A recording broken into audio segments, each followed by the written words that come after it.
AEW celebrated 2 years of Dynamite on TNT Wednesday night with a fun show, highlighted by the return of the Hangman Adam Page as the Joker entrant in the casino ladder match, and the reaction he got from the crowd in Philadelphia should put to rest any concerns people may have had about him coming back and being overshadowed by all the new guys, being overshadowed by CM Punk and Bryan Danielson and Adam Cole. He blew the roof off the joint.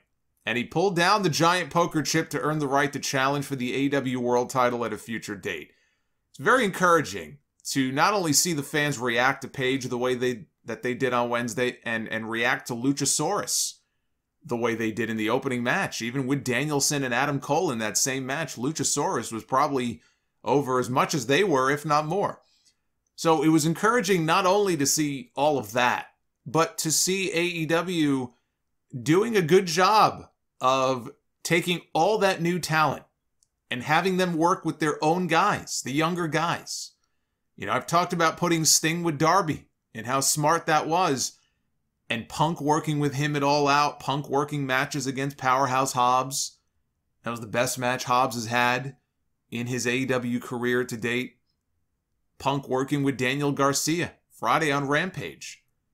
You know, Garcia wrestled a Rampage main event against Darby a few weeks ago. This was not his first big match on Rampage. Adam Cole working against Jungle Boy, Malachi Black. He's going to be wrestling Dante Martin on Dynamite next weekend. MJF working that program with Brian Pillman Jr. a few weeks ago. You know, which looking back on it kind of went over like a fart, but they were trying. They were trying to get Pillman over, you know, as a single and put the spotlight on him. I like the mix of old and new. And not even old. That's not even really the right way to say it. Not even old, but more established and less established. And I think they're doing a good job with that. Now, as far as Hangman, I would do the match at Full Gear. I don't think it is ideal to take the title off of Kenny Omega before he has a chance to defend against Punk or Danielson. But they only have 4 pay-per-views each year. So that's something I think that sometimes people forget when they're doing the WWE comparisons, you know, to AEW and vice versa. And the way that AEW does some of these things and builds up some of these challengers, you could say, well, my God, you know, they're going to do Hangman and Omega in November, and they haven't even done Omega and Punk for the title. They haven't even done Omega and Bryan for the title. But they have 4 pay-per-views. They don't have 12.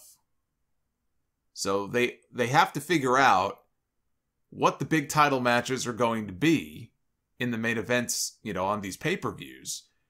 And then if they do another big title match, let's say on TV. Last year it was Winter is Coming. They built up this big TV special. It makes sense for them to do that because they don't have as many pay-per-views as WWE. And if they did, I would say that it's very stupid if they were going to do, let's say, Kenny Omega against CM Punk on TV for the championship. And I understand everything these days is about TV. It's about TV contracts and TV contract money. It is different in that respect now than it would have been 25 years ago during the Monday Night War and all that. I get that. But if they had a pay-per-view every month, I would sit here and say, boy, it's really stupid that they're, you know, giving that match away or giving some of these matches away. But they only have 4. So that's the, you know, kind of the restrictions they have to work with here. They don't have a big event every month where they can just rattle off one after the other and, you know, charge people $50 for it. So I think the time is now. I don't think you wait any longer. The time is now. People are ready for it. They're ready for Adam Page to get his moment, and I think that moment should come at Full Gear. Now, Pac took a scary bump in that match on a deadeye from Adam Page off a ladder down through a table. And Mark Henry was not a fan of that spot, and he said some things on Busted Open Radio on Thursday morning. He was expressing concern about Pac taking such a bump so soon after recovering, he said, from a concussion. Now, that's a perfectly valid concern to have, and if Pac recently had a concussion, then he's right. It was an incredibly stupid bump to take. But the issue is that neither Pac nor AEW publicly disclosed any concussion that Pac may have had. And Pac is a very private person. And Mark Henry just spouted off at the mouth that he suffered one about a month and a half ago, which, as SEScoops.com noted, would coincide with the period from August 20th to September 8th that he missed. That included the All Out pay-per-view where his match with Andrade was bumped for what they deemed travel reasons, which sounds like a BS excuse to cover for an injury. Now, in the segment on Busted Open, Henry even said, he goes, "I'm probably breaking HIPAA laws, but..." And then he just proceeded to say it anyway. So it's not even a matter of like, oh, it was a slip of the tongue. So not the best way to endear yourself, I would think, to your employer by sharing private medical information like that about another wrestler, assuming he did it without PAC's consent.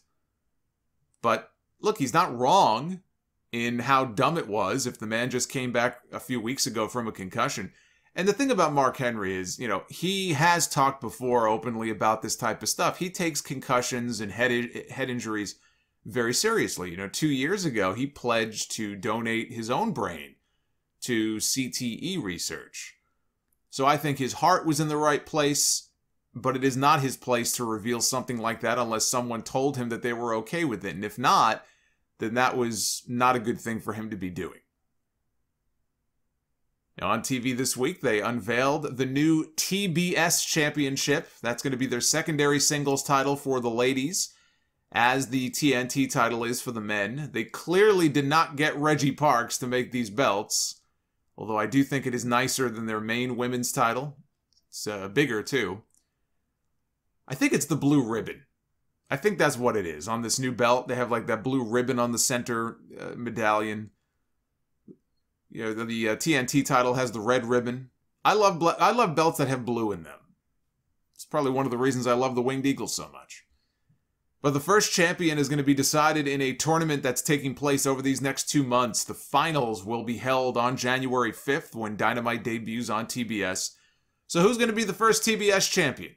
Well, if it's a babyface that they want to go with, because we have a heel holding the main women's title, I propose Ruby Soho. Ruby Soho, I think, would be a fine choice, and I think her being the champion and working with all these different AEW ladies would be great, I think, if you want to establish that title.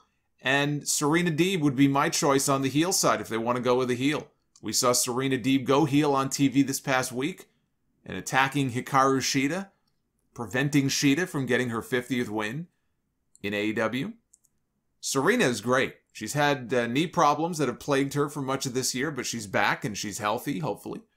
And if they're looking for a heel, you know, Jade Cargill, you want to go with a monster, you know, champion who just rips through the entire division. You could go with Jade. Jade is not really ready for that, I don't think, yet. If it's me, I go with Serena if they're looking for a heel.